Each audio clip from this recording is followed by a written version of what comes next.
Good morning students, welcome back to all of you. आपको पता है कि हम थर्मोडायनेमिक्स में एंथैल्पी की बात कर रहे हैं। देखो एंथैल्पी क्या होता है कि कोई भी जब रिएक्शन पर आप हीट कंटेंट को मेजर करते हो एट ए कॉन्स्टेंट प्रेशर, तो उसे आप एंथैल्पी नाम दे रहे थे। ओके, कल हमने पूरी कैलकुलेशन देखी कि किस तरह से एंथैल्पी को आप कैलकुलेट करते हो। ठीक है, वो आपने एक सिस्टम के लिए पर्टिकुलर देखी थी या फिर आप देख रहे थे किसी एक रिएक्टेंट या प्रोडक्ट के लिए। अब आप बात करोगे एक पर्टिकुलर रिएक्शन की एंथैल्पी की, तो उसे आप नाम दोगे एंथैल्पी ऑफ रिएक्शन। ओके, तो एंथैल्पी ऑफ रिएक्शन कैसे कैलकुलेट कर सकते हैं? जैसे कि हीट चेंज या enthalpy change during a reaction, it is called enthalpy of reaction. Simple सी डेफिनेशन है। ठीक है, आपकी जो रिएक्शन प्रोसीड हो रही है, रिएक्टेंट मिलकर प्रोडक्ट बना रहे हैं, उसमें कितना एंथैल्पी चेंज हुआ, रिएक्टेंट की एंथैल्पी कितनी थी, ज़्यादा थी या कम थी, प्रोडक्ट की ज़्यादा हुई बनने के बाद या कम हुई, तो उस सारे कैलकुलेशन को आप नाम देते हो एंथैल्पी ऑफ रिएक्शन। ओके, अब देखो एंथैल्पी ऑफ रिएक्शन एक इम्पॉर्टेंट क्वांटिटी है थर्मोडायनामिक्स की। कहाँ इंपॉर्टेंस है इसका? देखो इसका इंपॉर्टेंस है कि अगर आपको जानना है कि आपका प्रोडक्ट जो है वो ज़्यादा एनर्जी पर मेंटेन रहेगा या लोअर एनर्जी पर मेंटेन रहेगा, जो भी आप इंडस्ट्रियली बनाना चाह रहे प्रोडक्ट, तो वहाँ आपके लिए रिएक्शन की एंथैल्पी की नॉलेज होना काफ़ी इंपॉर्टेंट है। तो उसी रिएक्शन एंथैल्पी की आज हम बात करेंगे। टॉपिक है हमारा एंथैल्पी ऑफ रिएक्शन। ओके, इसके लिए सिंबल है डेल्टा एच। तो आप समझते हुए एंथैल्पी चेंज जो भी आप कैलकुलेट करते हो, ठीक है, और रिएक्शन डिनोट करने के लिए आपने यहाँ आर लगा दिया है। ओके, तो हम बात कर लेते हैं एंथैल्पी ऑफ रिएक्शन की।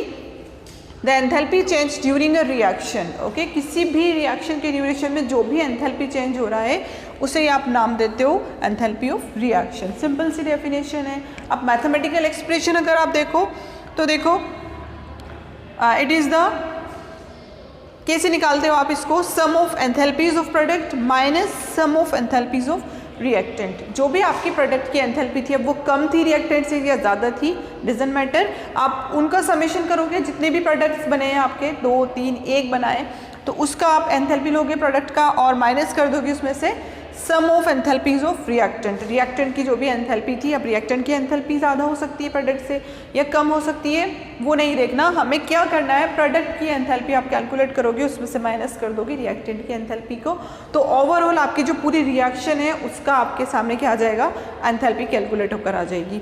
ये चीज़ क्लियर होती है? तो यहाँ देखो इस तरह से हम मैथमेटिकली एक्सप्रेस कर सकते हैं डेल्टा एच। यहाँ पर आर लगा दिया, इट मीन्स कि कंप्लीट एक रिएक्शन की एंथैल्पी चेंज की बात हो रही है यहाँ पर। ओके, डेल्टा एच होता तो हम कहते हैं कि किसी एक पर्टिकुलर सिस्टम की या रिएक्टेंट की या प्रोडक्ट की एंथैल्पी की बात हो रही है। यहाँ पर कंप्लीट रिएक्शन की एंथैल्पी की बात कर रहे हैं हम। ओके, मैथमेटिकल एक्सप्रेशन है इसकी। यहाँ पर ये सिग्मा साइन जो है ये समेशन के लिए लगाया गया है। ओके, ए आई किसे डिनोट कर रहा है? मोल्स को या स्टोइचियोमेट्रिक कोफिशिएंट जो भी आपकी रिएक्शन में लगे हुए होते हैं, समझते हैं, उन्हें रिप्रेजेंट कर रहा है। एच एंथैल्पी को रिप्रेजेंट कर रहा है एंड प्रोडक्ट। ओके, प्रोडक्ट की enthalpy minus summation of enthalpy of reactants, और यहाँ पर बी आई जो है वो डिनोट कर रहा है मोल्स को, रिएक्टेंट के जितने भी मोल्स थे। ओके, तो यहाँ पर जो ए आई और बी आई है ये क्या है? स्टोइचियोमेट्रिक कोफिशिएंट है। समझते हैं ना स्टोइचियोमेट्रिक कोफिशिएंट? जो भी बैलेंस रिएक्शन में जो भी मोल्स का नंबर लगा हुआ होता है वो स्टोइचियोमेट्रिक कोफिशिएंट होते हैं, used in a balance reaction. Clear होती है चीज़? एक एग्जाम्पल लेकर समझते हैं। मीथेन रिएक्ट कर रहा है ऑक्सीजन के 2 मोल्स के साथ। ओके, CO2 और वाटर के 2 मोल हमें यहाँ पर मिल रहे हैं। अब आपसे कहेंगे कि मैथमेटिकली एक्सप्रेस करो इसकी एंथैल्पी चेंज इस रिएक्शन की, तो क्या करोगे? सिंपल सी चीज़ है कि जो भी दोनों प्रोडक्ट है उनकी एंथैल्पीज का समेशन माइनस ये जो 2 रिएक्टेंट है इनकी एंथैल्पीज का समेशन। कैसे रिप्रेजेंट करते हैं? आपने यहाँ देखा CO2 प्लस O2 लिखा हुआ है, उससे पहले देखो एक सिंबल और नजर आ रहा है आपको HM। H तो एंथैल्पी को रिएक्ट कर रहा है, डिनोट कर रहा है। M किसे डिनोट कर रहा है? इनके मोल्स को। ओके, जितने भी CO2 के मोल्स थे उनकी एंथैल्पी। इस तरह से या तो आप AI BI के फॉर्म में लिखो या फिर आप इस तरह से लिख सकते हो। समझ में आई ये चीज़? HM, M यानी मोलर। CO2 के जितने भी मोल थे, एक ही मोल था प्रोडक्ट में, देखो CO2 का एक ही मोल था। ओके, फिर वाटर है, वाटर के कितने मोल्स हैं? 2 मोल हैं, तो दोनों की अलग अलग एंथैल्पी होगी 2HMO2। ओके, समेशन हो गया प्रोडक्ट्स की एंथैल्पीज का, माइनस पर आ जाओगे आप और समेशन कर दोगे रिएक्टेंट्स की एंथैल्पी का। ओके, CO2 का एक ही मोल था, ऑक्सीजन के 2 थे, तो उसकी मोलर एंथैल्पी को 2 से मल्टीप्लाई कर लो, 2HM। ओके, यहाँ HM क्या है? Molar enthalpy. इस तरह से हम कैलकुलेट करते हैं। ठीक है, अब हमारे सामने जो बात आती है वो ये है कि आपके लिए आपने देखा कि एंथैल्पी का जो चेंज है वो हमारे लिए एंथैल्पी चेंज रिएक्शन का हमारे लिए जानना बहुत ज़रूरी है, जिससे हम अपने प्रोडक्ट को मेंटेन करके रखते हैं कि वो ज़्यादा हीट पर या कम हीट पर मेंटेन होगा। ये चीज़ क्लियर होती है। अब उसके बाद देखो ये जो एंथैल्पी चेंज है ये रिएक्शन में एंथैल्पी चेंज जो है उसका वैल्यू पॉजिटिव भी हो सकता है और नेगेटिव भी हो सकता है। ठीक है, समझ में आ रही है चीज़। मान लो हो सकता है आपने प्रोडक्ट में से रिएक्टेंट माइनस करके आप एंथैल्पी चेंज निकाल रहे हो। अगर मान लो प्रोडक्ट की एंथैल्पी हायर थी और रिएक्टेंट की एंथैल्पी कम थी, ओके, तो ऑब्वियसली हमारे पास जो चेंज ऑफ एंथैल्पी आएगा रिएक्शन का वो क्या आ जाएगा, वो क्या आएगा हमारे पास पॉजिटिव में ही आएगा। ओके, बट मान लो आपके प्रोडक्ट्स की एंथैल्पी हायर लोअर थी, रिएक्टेंट्स की हायर थी, तो लोअर वैल्यू में से आपने हायर वैल्यू माइनस किया तो आपके पास जो एंथैल्पी चेंज आएगा वो क्या आ जाएगा, नेगेटिव में आएगा। तो इस तरह से जो एंथैल्पी चेंज है वो पॉजिटिव भी हो सकता है और नेगेटिव भी। उसी के बेसिस पर हम रिएक्शन के डिफरेंट टाइप्स को देखेंगे। आप इन्हें नोट डाउन करो।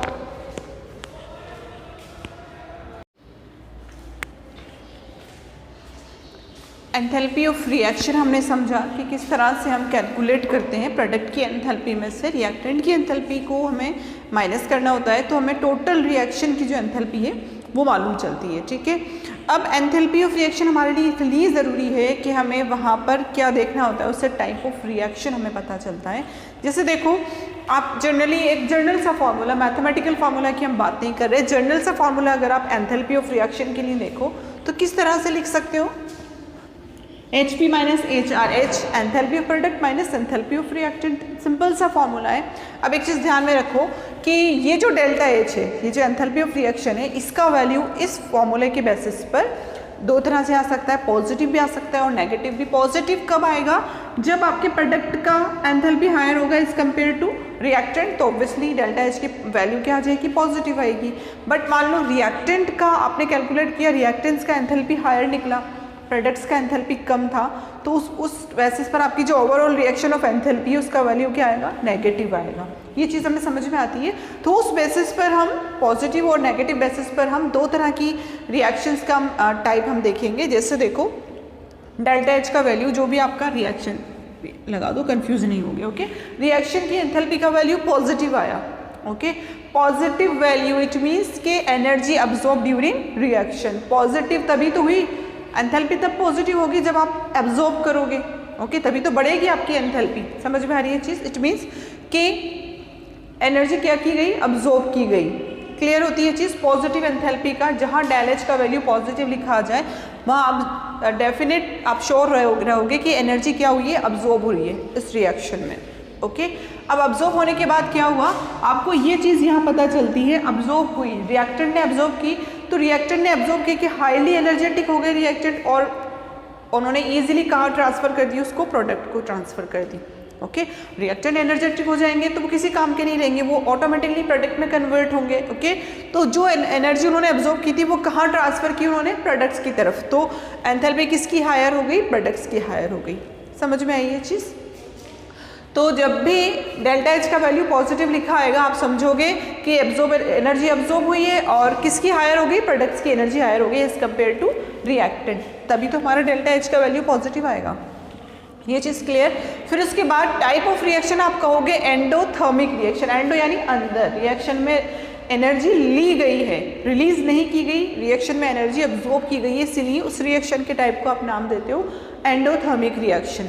ये चीज़ क्लियर होती है। जस्ट अपोजिट दूसरा फैक्ट आएगा, अगर डेल्टा H की वैल्यू आपकी नेगेटिव आती है, नेगेटिव इट मीन्स कि एनर्जी रिलीज ड्यूरिंग रिएक्शन, यानी कि आपकी जो एनर्जी है, रिएक्शन की एनर्जी नेगेटिव है, यानी उसके पास एनर्जी नहीं है, उसने रिलीज कर दी, रिएक्शन की ड्यूरेशन में एनर्जी रिलीज हुई है। रिलीज होने के बाद क्या होगा, रिएक्टेंट की एनर्जी हायर थी as compare to products, reactant की एनर्जी हायर थी, उन्होंने प्रोडक्ट जब भी बना आपका, समझो इस चीज़ को, प्रोडक्ट बना तो एनर्जी रिलीज हुई इट मीन्स कि प्रोडक्ट ने रिलीज कर दी ना प्रोडक्ट ने, इट मीन्स क्या हुआ, प्रोडक्ट की एनर्जी कम हो गई और हम यही समझेंगे कि ऑब्वियसली रिएक्टेंट की एनर्जी हायर है। आप इस फॉर्मूला से भी देख सकते हो, डेल्टा H का वैल्यू तभी नेगेटिव आएगा जब रिएक्टेंट की एंथैल्पी की वैल्यू हायर होगी। ये चीज़ समझ में आई। अब एनर्जी रिलीज हुई इट मीन्स कि रिएक्शन का टाइप क्या हो जाएगा, एक्सोथर्मिक, एक्सो यानी एग्जिट किया है, बाहर निकाला है एनर्जी को, इट मीन्स की रिएक्शन का एक्सोथर्मिक टाइप है। दो तरह की रिएक्शन होती है, आप पढ़ते हो थर्मोडायनामिक्स के अकॉर्डिंग, एंडोथर्मिक और एक्सोथर्मिक। कब होती है वो हम डेल्टा एच की वैल्यू के बेसिस पर बता सकते हैं। अब देखो एक एग्जांपल लेकर समझ लेते हैं। जैसे ये A प्लस बी दो रिएक्टेंट थे, यहाँ इन्होंने C प्लस डी करके या C करके कोई एक रिएक्टेंट बनाया, चलो C ही मान लो, सॉरी एक प्रोडक्ट बनाया, ओके। और C के साथ आपको रिएक्शन में प्लस करके मान लो 13 kilo calorie kilo joule per mole, देख लो कुछ एनर्जी का अमाउंट दिया हुआ है, ठीक है। एंथैल्पी को शो कर रहा है तो हमें पता है, ठीक है।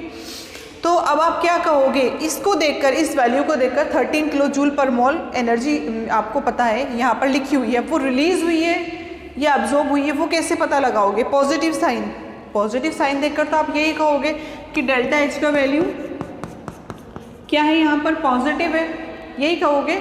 नहीं, इस चीज़ को ध्यान में रखना, यहाँ डेल्टा एच का वैल्यू क्या होगा, नेगेटिव होगा। इट मीन्स, समझो इस चीज़ को, अगर रिएक्शन में प्रोडक्ट के साथ प्लस करके कुछ अमाउंट लिखा हुआ है, कुछ अमाउंट लिखा हुआ है एनर्जी का, इट मीन्स प्लस यानी एनर्जी क्या हुई है, यहाँ पर रिलीज हुई थी, प्लस यानी रिएक्शन होने के बाद प्रोडक्ट बन गया, साथ में कुछ एनर्जी भी आपको मिली, ये चीज़ शो हो रही है। इट मीन्स एनर्जी मिली आपको रिएक्शन के बाद, यानी रिलीज हुई, यानी डेल्टा एच का वैल्यू नेगेटिव होगा।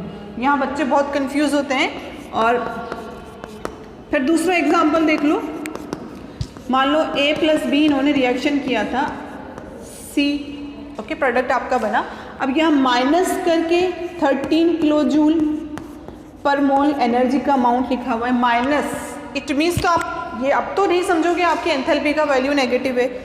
अब क्या समझ रहे हो आप इस चीज़ को? ये देखो कि एंथैल्पी का वैल्यू नहीं बता रहा है, ये क्या बता रहा है, माइनस। इट मीन्स एंथैल्पी क्या हुई है, कम हुई है, रिएक्शन की एंथैल्पी कम हुई है, यानी अभी रिलीज नहीं हुई। इट मीन्स उसने एब्जॉर्ब की थी, वो रिलीज ही नहीं कर पाया, सारी की सारी कंज्यूम हो गई। समझ में आ रही है ना ये चीज़?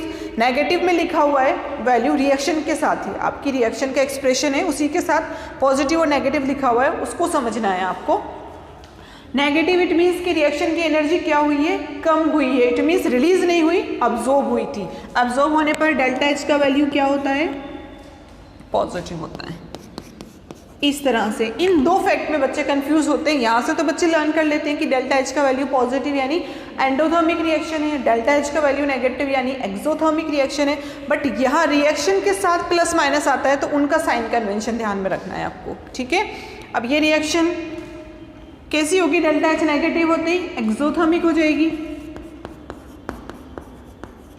समझ में आ रही है चीज़?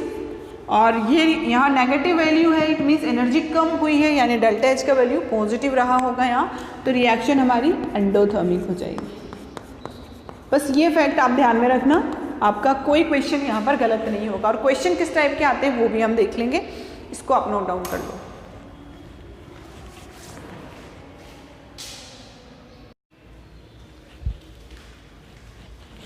एंथैल्पी कैलकुलेशन समझने के बाद देखो एक चीज़ हमें पता चलती है कि जो रिएक्शन की एंथैल्पी है वो डिपेंड करती है रिएक्टेंट और प्रोडक्ट की स्टेट पर, कि किस स्टेट में एक्चुअल में वो प्रेजेंट हैं।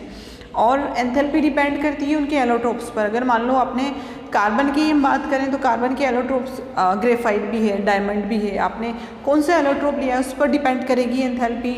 और उसके अलावा टेम्परेचर है, प्रेशर है, इन पर डिपेंड करती है। और स्पेशली सॉल्वेंट जो आप यूज़ कर रहे हो रिएक्शन में, उस पर हमारी रिएक्शन की एंथैल्पी डिपेंड करती है। तो इतने सारे फैक्टर्स हैं जो रिएक्शन की एंथैल्पी को अफेक्ट करते हैं। तो इन सब को समझने के लिए या इन सब को ओवरकम करने के लिए हमने एक एंथैल्पी का एक नया टर्म डिस्कवर किया जिसे हम नाम देते हैं स्टैंडर्ड एंथैल्पी ऑफ रिएक्शन, ठीक है। स्टैंडर्ड यानी कुछ पर्टिकुलर स्टैंडर्ड कंडीशंस ली जिन पर हमारा ये जो फैक्टर्स थे इनका जो इफेक्ट था वो रिएक्शन एंथैल्पी पर कम हो गया, ठीक है। उन स्टैंडर्ड कंडीशन पर हमने एंथैल्पी मेजर करना शुरू की, उसे ही हमने नाम दिया स्टैंडर्ड एंथैल्पी ऑफ रिएक्शन। अब वो स्पेशल स्टैंडर्ड कंडीशन क्या है उन्हें हम समझ लेते हैं, ठीक है। देखो अब स्टैंडर्ड एंथैल्पी है, एंथैल्पी ऑफ रिएक्शन तो आप डेल्टा एच से डिनोट कर रहे थे, standard enthalpy of reaction delta H not से डिनोट करते हो। नॉट जहाँ भी लिखा हुआ आ जाए एच पर, इट मीन्स कि वो स्टैंडर्ड कंडीशन में मेजर की गई एंथैल्पी है, okay. Enthalpy of reaction is measured at 298 kelvin और 25 degree centigrade temperature, 1 atm pressure and 8 1 molar concentration. Okay, it's called क्या कहलाएगी? Standard enthalpy of reaction. Standard enthalpy of reaction, ये चीज़ clear होती है। स्टैंडर्ड कंडीशन क्या है? क्या है स्टैंडर्ड कंडीशन? सबसे पहली कंडीशन तो है टेम्परेचर को फिक्स करना, 298 केल्विन कह दो या 25 डिग्री सेंटीग्रेड कह दो। ओके, फिर उसके बाद प्रेशर पर आए तो 1 atm प्रेशर रखो, टेम्परेचर कांस्टेंट किया, प्रेशर की वैल्यू आपने फिक्स रखी, एंड अब आपने जो कंसंट्रेशन लेनी है, आपके जो रिएक्टेंट थे उनकी या जो प्रोडक्ट है उनकी कंसंट्रेशन 1 मोलर ली, तो उस टाइम आपने जो भी एंथैल्पी मेजर की उसे आप स्टैंडर्ड कंडीशन में मेजर की गई एंथैल्पी कहोगे। क्लियर होती है चीज़? अब उसके बाद ध्यान में रखना कि कोई भी एलिमेंट हो, आपने पीरियोडिक टेबल में एलिमेंटल स्टेट देखी है, कोई भी एलिमेंट हो in their free natural occurring state they have zero standard enthalpy. इस चीज़ को ध्यान में रखना कि जो भी उनकी नेचुरल अक्यरिंग स्टेट है, किसी भी पर्टिकुलर एलिमेंट की अगर आप बात करो, जैसे हाइड्रोजन की बात करते हैं तो हाइड्रोजन किस फॉर्म में मिलता है हमें? नेचुरली H2 की फॉर्म में। ऑक्सीजन की बात करो तो ऑक्सीजन O2 की फॉर्म में मिलता है। फिर हैलोजेंस पर आते हैं तो सारे हैलोजेंस Cl2 Br2 इस फॉर्म में मिलते हैं। कार्बन की बात करो तो कार्बन सिंपल C की फॉर्म में मिलता है। समझ में आ रही है चीज़? तो ये इनकी फ्री नेचुरल अक्यरिंग स्टेट है, यानी जिस स्टेट में वो फ्रीली हमें मिलते हैं उस स्टेट में इनका स्टैंडर्ड एंथैल्पी क्या किया जाता है? जीरो माना जाता है। ये चीज़ ध्यान में रखना। जैसे कि आपने देखा standard enthalpy delta H not, okay, किसका? N2। नाइट्रोजन भी क्या है? N2 की फॉर्म में मिलता है आपको पीरियोडिक टेबल में अगर आप देखोगे तो N2 नेचुरल अक्यरिंग स्टेट है इसकी। N2 फॉर्म में जब ये होगा तो इसका एंथैल्पी जीरो होगा। फिर आप देखो सल्फर के लिए SH, ओके, पॉलीएटॉमिक स्टेट में मिलता है, उसका स्टैंडर्ड एंथैल्पी जीरो है। फिर इसी तरह हमने ऑक्सीजन के लिए, ब्रोमीन के लिए, कभी आपने देखा है ऑक्सीजन को O की फॉर्म में मिलता है, ऑक्सीजन O2 की फॉर्म में मिलता है। ओके, फिर ब्रोमीन, क्लोरीन, ये सब डाइएटमिक फॉर्म में मिलते हैं। कार्बन है, कार्बन मोनोएटमिक फॉर्म में मिलता है C की फॉर्म में। ओके, फॉस्फोरस है, फॉस्फोरस टेट्राएटमिक फॉर्म में P4 की फॉर्म में मिलता है। स्पेशली वाइट फॉस्फोरस, तो उसका स्टैंडर्ड एंथैल्पी भी क्या होगा?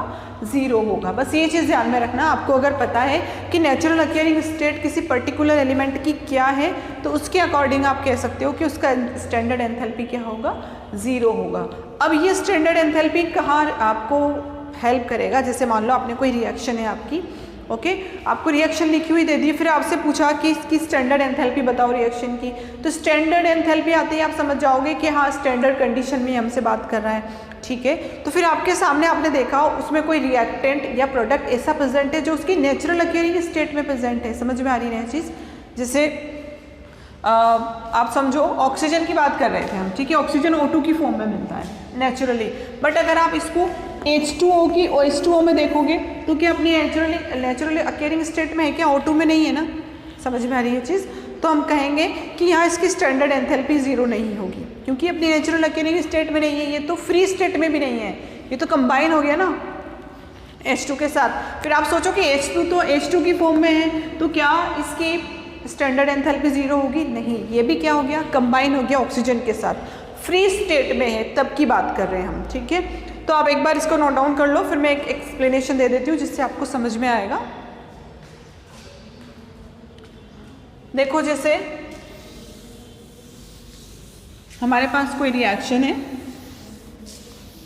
मान के चलते हैं हम कि कार्बन है प्लस ऑक्सीजन है, they are giving us CO2। Okay, पर इन्होंने क्या किया? इन्होंने बताया हमें कि स्टैंडर्ड में भी मान सकते हो, स्टैंडर्ड एंथैल्पी आप कह दो delta H not of CO2 कितना दे दिया इन्होंने? 13 किलोजूल पर मोल हमें दे दिया। समझ में आ रही है चीज़? प्रोडक्ट की फॉर्म में है CO2। ओके, इसका स्टैंडर्ड एंथैल्पी बता दिया। अब ओवरऑल रिएक्शन का स्टैंडर्ड एंथैल्पी पूछ रहा है। स्टैंडर्ड एंथैल्पी ऑफ रिएक्शन आपको कैलकुलेट करनी है। फॉर्मूला पता है आपको रिएक्शन की एंथैल्पी कैलकुलेट करने के लिए? क्या होता है? स्टैंडर्ड कंडीशन में ही लोगे प्रोडक्ट की स्टैंडर्ड कंडीशन में एंथैल्पी माइनस जो आपका रिएक्टेंट है उसकी स्टैंडर्ड कंडीशन में एंथैल्पी। ये चीज़ समझ में आई आपको? ठीक है, तो प्रोडक्ट की आपको दी हुई है 13 किलो जूल है। ओके, तो आप रिएक्शन की डेल्टा एच नॉट कैसे निकालोगे? प्रोडक्ट की 13 दे दी आपको, अब उसमें से आपको रिएक्टेंट की माइनस करनी है। आपको पता ही नहीं रिएक्टेंट की कितनी है, बट हमें ये पता है कि अगर रिएक्टेंट या प्रोडक्ट कोई भी एलिमेंट अपनी फ्री अक्योरिंग स्टेट में है तो उसकी स्टैंडर्ड एंथैल्पी क्या होती है? 0 होती है। इट मीन्स आपने देखा कार्बन अपनी फ्री अक्योरिंग स्टेट में, ऑक्सीजन O2 अपनी फ्री अक्योरिंग स्टेट में, किसी के साथ नहीं जुड़े हुए। इट मीन्स दोनों की एंथैल्पी क्या होगी? क्या हो जाएगी? 0 + 0। It means 0। अब कह सकते हो आप कि ओवरऑल रिएक्शन का जो एंथैल्पी है वो भी किसके इक्वल हो जाएगा? 13 किलो जूल पर मोल हो जाएगा। ये चीज़ समझ में आई नहीं आई? ओके, तो इस तरह से हमारे लिए आसान हो जाता है अगर हम ये चीज़ देख लेते हैं कि कोई एलिमेंट अपनी फ्री अक्योरिंग स्टेट में है तो उसकी डेफिनेटली उसकी स्टैंडर्ड एंथैल्पी क्या होगी? 0 होगी। इट मीन्स उसके थ्रू हम इस तरह से कैलकुलेट कर सकते हैं किसी पर्टिकुलर रिएक्शन की standard enthalpy. I hope standard enthalpy का कंसेप्ट आपका क्लियर हुआ होगा। ठीक है, एंथैल्पी को लेके हम आगे प्रोसीड कर रहे हैं कि किस तरह से एंथैल्पी, सबसे पहले हमने देखा कि एंथैल्पी एक्चुअल में है क्या, कैसे कैलकुलेट करते हैं, फिर उसके बाद रिएक्शन की एंथैल्पी पर आए, रिएक्शन की एंथैल्पी का कैलकुलेशन कैसे करते हो, फिर उसके बाद नया टर्म हमने देखा स्टैंडर्ड एंथैल्पी एक्चुअल में क्या है, किस तरह आप मेजर करते हो। फिर आपने देखा कि फ्री अक्योरिंग स्टेट में किसी भी एलिमेंट की जो स्टैंडर्ड एंथैल्पी उसका वैल्यू 0 होता है, उसके थ्रू हमने इस तरह से पर्टिकुलर रिएक्शन की स्टैंडर्ड कंडीशन में एंथैल्पी हमने कैलकुलेट की। ओके, तो ये तो थी हमारी रिएक्शन एंथैल्पी। अब एक चीज़ ध्यान में रखना, आप जानते हो कि कोई प्रोडक्ट बन रहा है तो हम कहेंगे फॉर्मेशन, रिएक्शन की फॉर्मेशन हो रही है। ठीक है, या फिर कोई रिएक्शन है, कंबस्ट हो रहा है रिएक्टेंट, ठीक है, कंबस्ट हो रहा है, जल रहा है, फिर हमें नया प्रोडक्ट दे रहा है तो उस टाइम जो उसकी एंथैल्पी होगी एंथैल्पी ऑफ कंबस्टन कहलाएगी। अगर फॉर्मेशन हो रहा है, 2 रिएक्टेंट मिलकर नया कंपाउंड फॉर्म कर रहे हैं तो आप कहोगे एंथैल्पी ऑफ फॉर्मेशन। ठीक है, समझ में आ रही है चीज़? तो अलग अलग तरह की जो रिएक्शन में फॉर्मेशन या कंबस्टन हो रहा है उसके बेसिस पर भी हम एंथैल्पी फाइंड आउट करना सीखेंगे। ओके, तब तक आप इसे पढ़ते रहो, समझो अच्छे से कि एंथैल्पी क्या है। Okay, all the best.